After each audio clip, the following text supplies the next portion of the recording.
Assalamualaikum warahmatullahi wabarakatuh. Perkenalkan, nama saya Muhammad Herunisa dengan NIM 20923290 dari ABI 4. Di sini saya akan menyampaikan sekaligus mempresentasikan hasil inspirasi saya dalam membaca buku yang berjudul Gender dan Pembangunan Ekonomi. Baiklah, yang pertama ada ketimpangan gender. Apa itu ketimpangan gender? Ketimpangan gender itu dapat terwujud apabila ada perlakuan yang tidak adil atau diskriminasi antara laki-laki dan perempuan. Keterbelakangan perempuan merupakan bukti bahwa masih ada ketidaksetaraan antara laki-laki dan perempuan. Ketidaksetaraan gender biasanya merupakan dampak dari sebuah kebijakan yang didasari oleh norma atau struktur masyarakat. Ketidaksetaraan gender yang dapat bersifat satu, langsung. Apa itu langsung? Yaitu pembedaan perlakuan secara terbuka dan terus-menerus, baik karena perilaku, norma, maupun aturan yang berlaku. Yang kedua, tidak langsung, yaitu aturan yang sama tetapi pelaksanaannya menguntungkan jenis kelamin tertentu.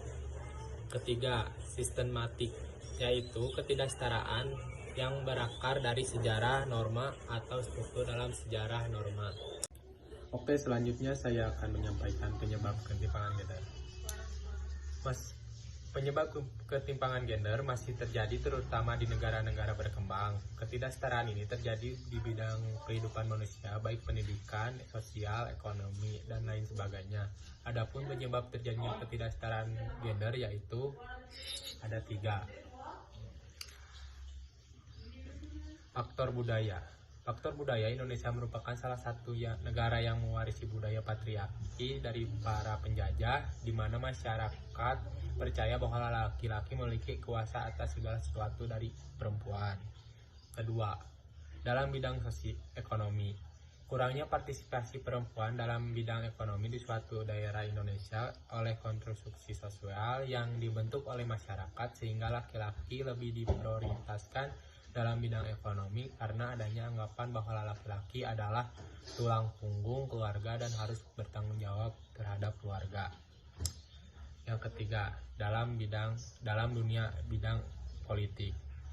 Ada pandangan bahwa perempuan tidak cocok untuk terlibat dalam politik karena perempuan lebih cocok dengan para domestik. Perempuan kurang memiliki kemampuan untuk berpikir rasional dan kurang berani mengambil resiko.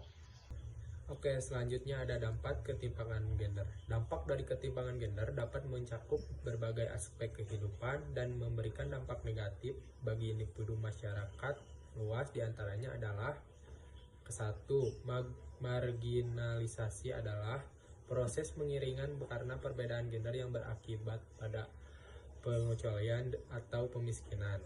Yang kedua, subordinasi adalah bentuk penilaian atau anggapan bahwa suatu peran yang dilakukan oleh salah satu jenis kelamin lebih rendah dari jenis kelamin lainnya.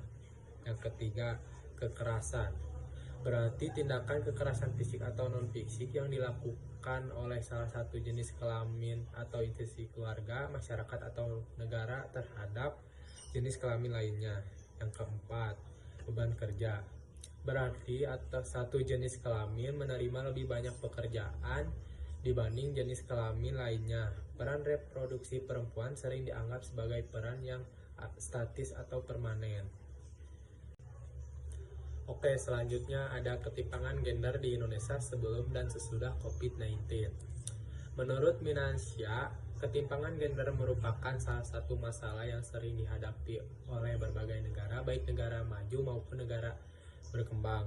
Ketimpangan gender cukup besar terjadi negara berkembang. Indonesia sebagai negara berkembang juga tidak terlepas dari isu ketidaksetaraan gender.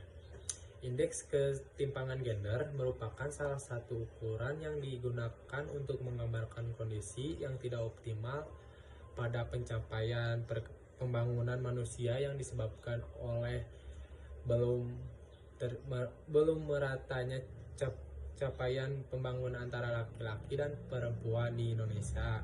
Kesetaraan gender merupakan kondisi yang harus dipenuhi oleh seluruh negara Namun, pada kenyataannya masih banyak terjadi ketimpangan gender tidak hanya di Indonesia tapi juga negara-negara lainnya. Global Gender Gap Index atau yang disingkat GGGI merupakan salah satu indeks yang dapat digunakan untuk mengukur kesenjangan gender di bidang politik, ekonomi, pendidikan, dan kesehatan.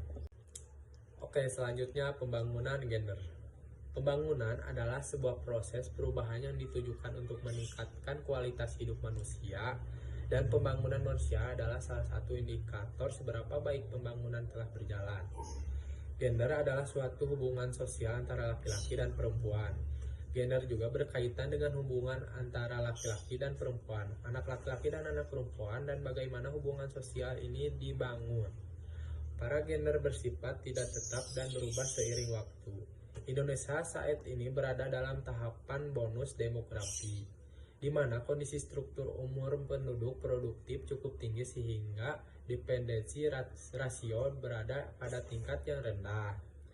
Perempuan sebagai salah satu sumber daya manusia juga harus optimal dalam memanfaatkan kesehatannya, kesadarannya, dan pendidikannya, sehingga isu kesetaraan gender harus terintegrasi dalam proses pembangunan. Selanjutnya, pemberdayaan gender.